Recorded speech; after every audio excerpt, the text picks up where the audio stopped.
All right, welcome into Up to the Second College Football, episode 13. We do it for the Saturdays. This show is presented by Academy Sports and Outdoors, and they want to remind you to have fun out there with Academy Sports and Outdoors. It is Thanksgiving week. It is Rivalry week, and we've got the Egg Bowl, the Iron Bowl, A&M, LSU, Ohio State, and Michigan. It's going to be a great one. Keep it right here for Up to the Second College Football. Time for our big guest of the week. It's Thanksgiving week. It's Rivalry week. And our next guest tweeted something very nice. He said, "Inject this into my veins when talking about Michigan and Ohio State, the shouting match that they had back in 2013. That is going to be a huge storyline this upcoming weekend." We're joined by Jim Weber of LostLettermen.com to break it all down. Jim, how are you, sir? Good. Thanks for having me. Thanks, man. So, I know that Ohio State and Michigan is always a big game. I mean, that's obvious. This year, I think a little added intrigue because of where both programs are in relations to the potential college football playoffs. How big is it, though, in your mind, and how hard is it going to be for Michigan to get Harbaugh's first win against Ohio State? Yeah, so this is definitely the biggest game since 2016 when it was number 2 Ohio State versus number 3 Michigan. That was the double overtime game with the JT Barrett got the fourth down by an inch. So this will be huge. I mean, there's been so much pressure on Harbaugh to beat Michigan State and Ohio State. Obviously, they fell short to Michigan State this year. This is his chance to finally beat Ohio State, exercise all the demons. If he loses, we'll hear all the same storylines about how he doesn't beat his rivals. He doesn't make it to the Big Ten championship game. He can't make it to the playoff. And with one win on Saturday, all that goes away. So this is obviously huge for the school and for Jim Harbaugh personally. Ohio State, I find as an interesting team. I've said on the air that I feel like the way I defined them early on is certainly not the way I'm looking at them now. They are a team that has certainly gotten better as the season has gone on. How about C.J. Stroud and the Heisman campaign he's putting together? Yeah, so early in the season, it's funny because Ohio State fans were so spoiled by Justin Fields that people were complaining during the Oregon game. Then the Tulsa game, he wasn't very good.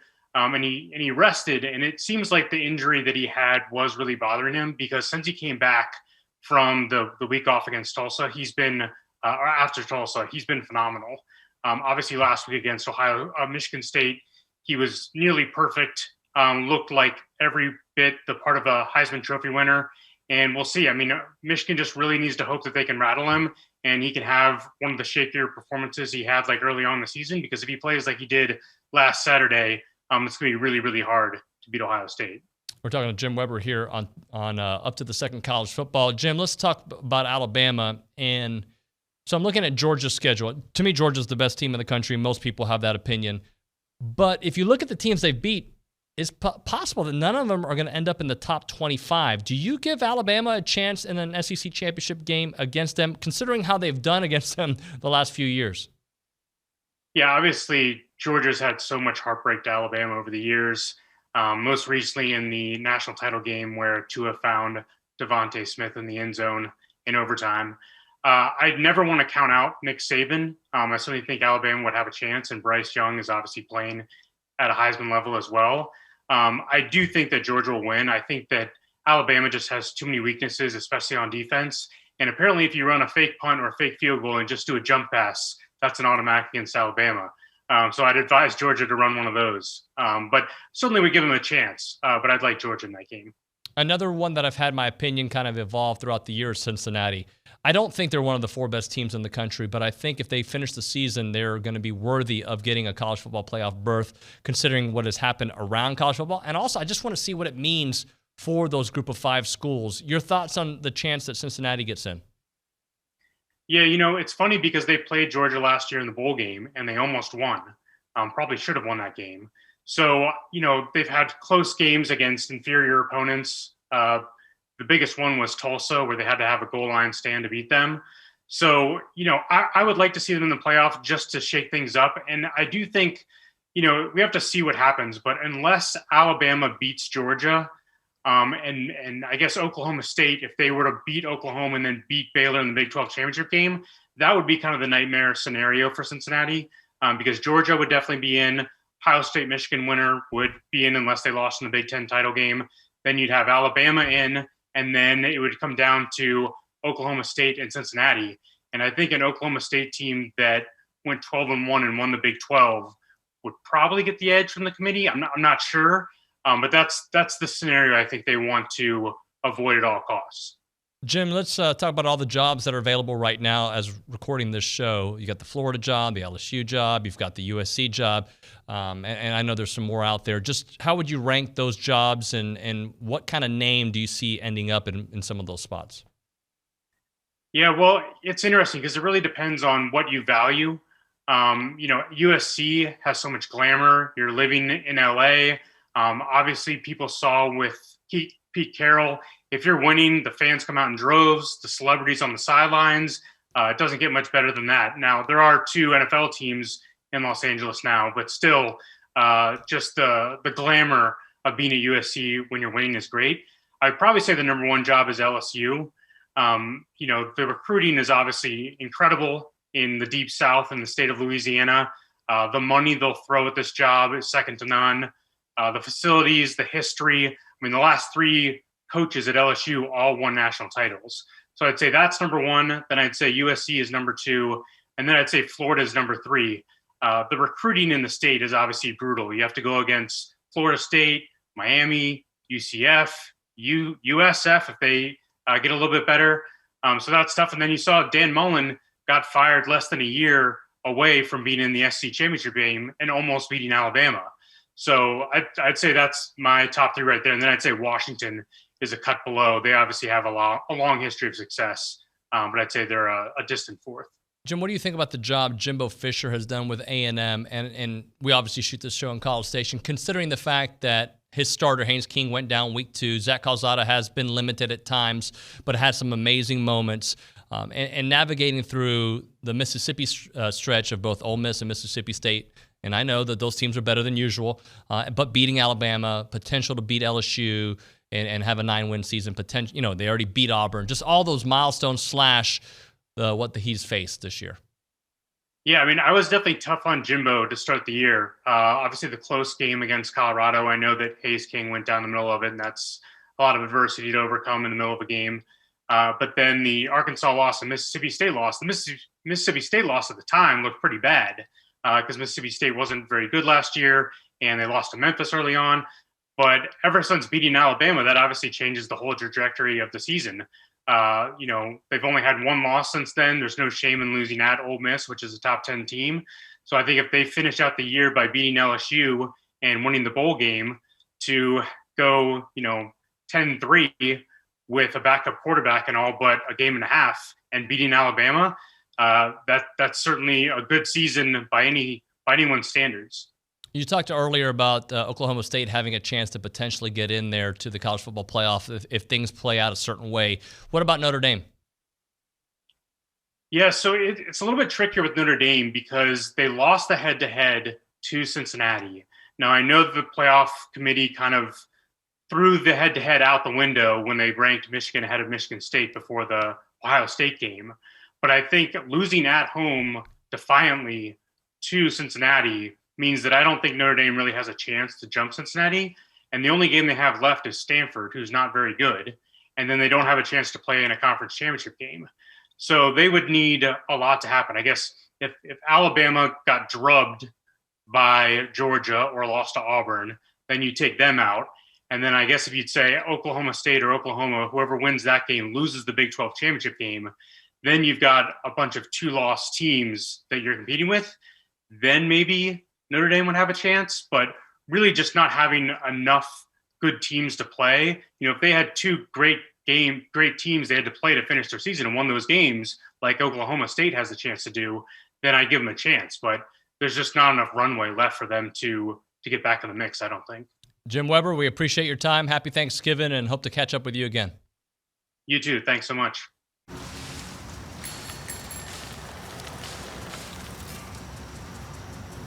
At Academy Sports and Outdoors, bikes for the whole family are just a click away. Buy online at academy.com with our free in-store assembly.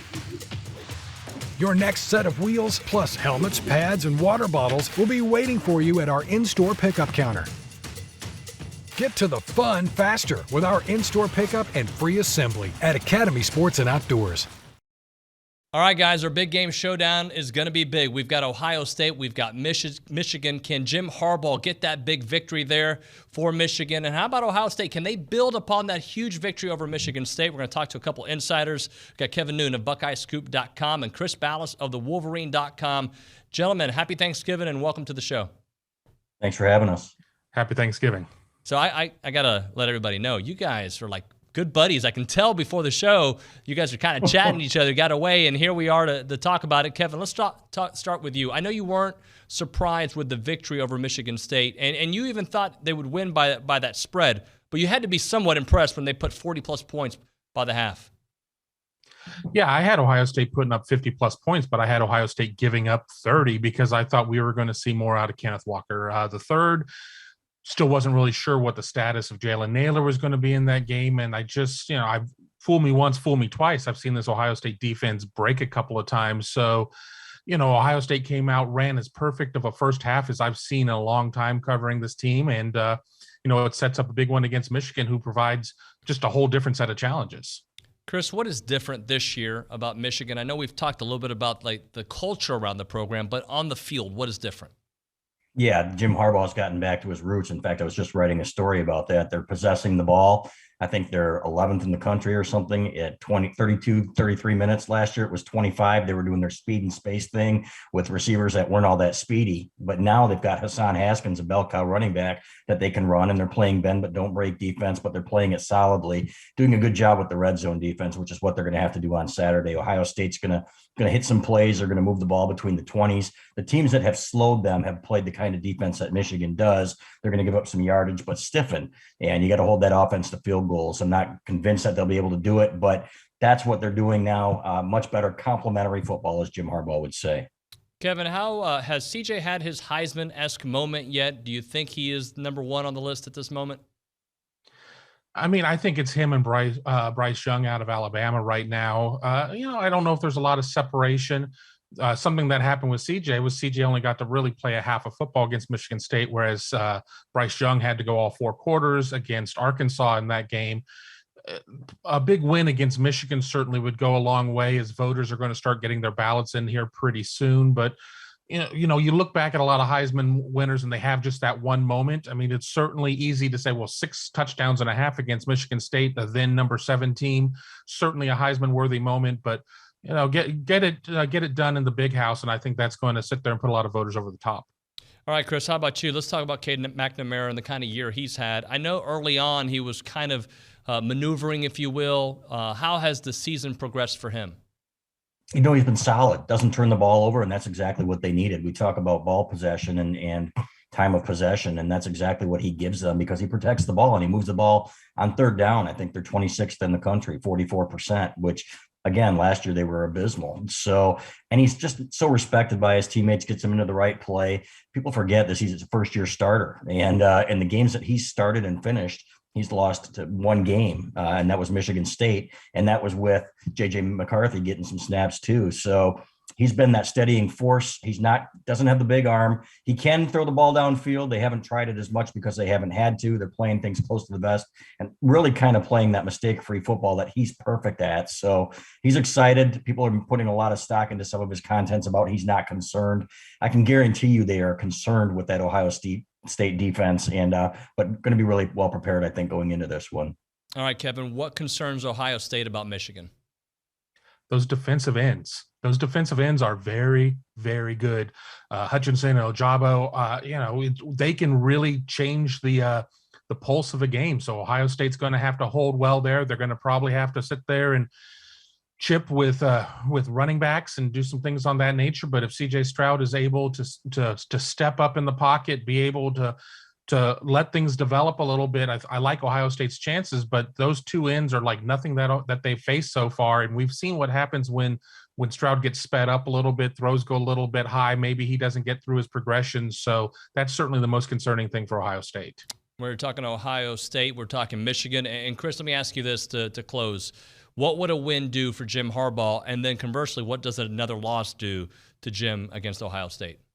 I think he developed some goodwill. It's funny, you're going to lose it to Michigan State and probably Ohio State, if we're being honest, and he'll be 10-2, and there's going to be a portion of the fan base that's going to be squawking, but they're so used to losses against the Buckeyes because you're dealing with a juggernaut now, guys. You're dealing with one of the top programs in college football. How many teams are going to be able to get over that mountain? And Harbaugh's come close. This is the fourth time he's gone in 7 years. He's gone to that last weekend with a chance for a Big Ten title. So if he gets over the hump, that's going to be huge for recruiting. It's going to be great for the fan base that's been starving for a win over a good Ohio State team. We all know what happened in 2011 when Luke Fickell was there in an interim basis, but be great for the program going forward, really give him that shot in the arm that he's lacked, that big win that he's been missing so far in his career. Gentlemen, happy Thanksgiving. Thanks so much for joining us. You bet. Thanks for having us. Anytime. Need a new grill? Academy Sports and Outdoors is the destination for your outdoor cooking needs. With our free in-store assembly and pre-assembled grills and smokers, buy online at academy.com and pick up in-store. So keep those grilling plans at Academy Sports and Outdoors. All right, now we turn our attention to A&M and LSU. A&M's trying to get their season to 10 wins. They got to beat LSU first, and a bowl game, of course. To discuss that, we're joined by my buddy, my boss, and TexAgs co-owner and executive editor, you name it, Billy Liucci here on the show. What's up, Billy? What's up, David? How are you, buddy? I'm doing great, man. So let's just kind of put it into perspective. If A&M were able to win at LSU, they still have to win a bowl game after that, but just on the trajectory of doing that and what it could mean for the program. There's so much at stake for A&M in this one, and I know Jimbo does the nameless, faceless, one game at a time, and it works for him, but there's so much at stake in this for the program moving forward, just for this group of juniors and seniors, like historically, to look, it is what it is at A&M. There's not a long history of championships, and they're trying to create that under Jimbo Fisher, much like Clemson did under Dabo Swinney. They're trying to build this thing and turn it into something. And to go back-to-back years, first of all, for this year, to go any year and beat LSU and Bama in the same season, never been done in 10 years in the SEC for A&M. To finish, to beat LSU 3 out of 4 after going 0-6 to start league play. Be 3-1 with Jimbo, really significant.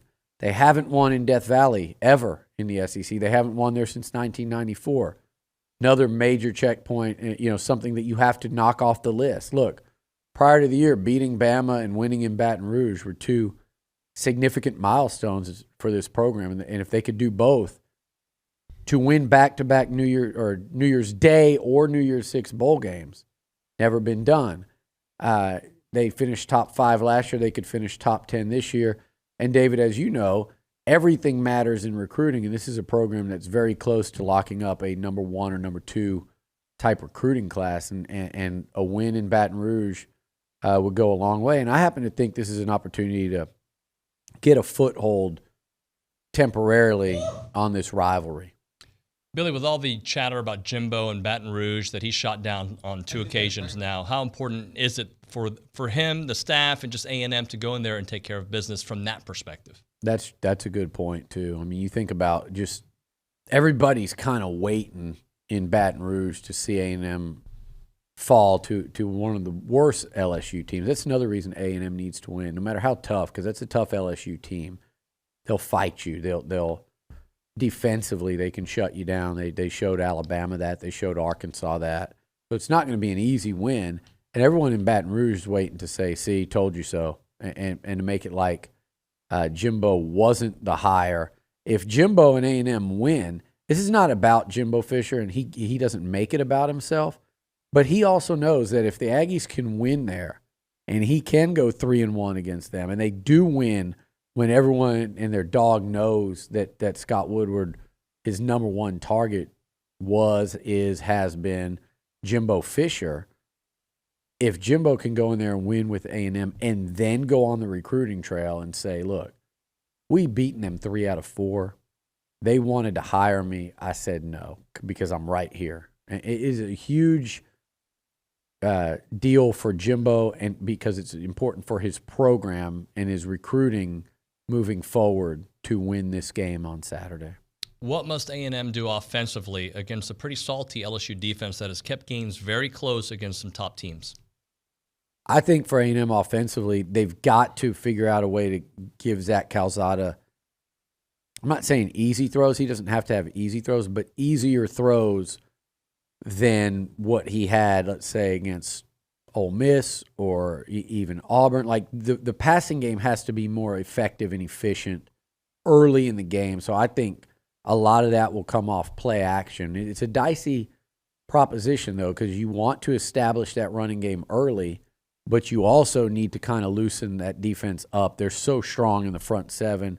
They're so good in coverage that I think play action will be the path to kind of, if A&M, if you told me they were going to have a successful offensive game, I think a lot of that would be play action, passing, and some easier completions than maybe people are expecting the Ags to have on Saturday. But over the course of the game, David, a successful offensive day is just going to involve A&M establishing the run. And look, they didn't score an offensive touchdown against Auburn, but they got to 20 points because they ran the hell out of the football. A-Chain and Isaiah went over 200 yards combined. They controlled the game and took it over down the stretch, and they played complementary football, running game, and an airtight defense. And Zach Calzada kind of went through that game mistake-free, leaning on that ground game. So I think the formula is going to look very similar to what they did in knocking off Auburn a few weeks ago. All right, Billy, the Aggies could look different next year. So let's talk a little bit about how they're going to look, that they're in good hands with the recruits that are coming in, but also guys on campus right now in that backfield, on that defensive line, how they are just churning and burning more talent. Yeah, look what you're likely to lose a lot, but A&M's recruiting in 20, 21, and especially now 22, it's going to be off the charts. There'll be some NFL draft stay or go decisions that will be pretty impactful. Namely, I think Anais Smith, Tyree Johnson, Damani Richardson. Those are kind of the first three that come up. But the O-line is going to return 3 starters and like 5 guys with starting experience. Defensive line-wise, again, that's a big question mark, but you've got a gifted group coming in. You've got some guys that we've seen a little of. You've got McKinley Jackson back. Shamar Turner looked really good as a 5-star true freshman this year. At linebacker, Edgerrin Cooper is a budding star. Antonio Johnson is a star, and just in case anyone's not realized that yet, Jalen Jones is back in the secondary. You might return everyone on the back end except Leon O'Neal. And then in the backfield, you mentioned it, and you've got some real young talent to go along with Devon A-Chain, who I believe can be a Heisman candidate next year. The quarterback position will be interesting, as will wide receiver. Those are 2 positions because Haynes King missed this whole season after winning the job and having everyone in the program so excited.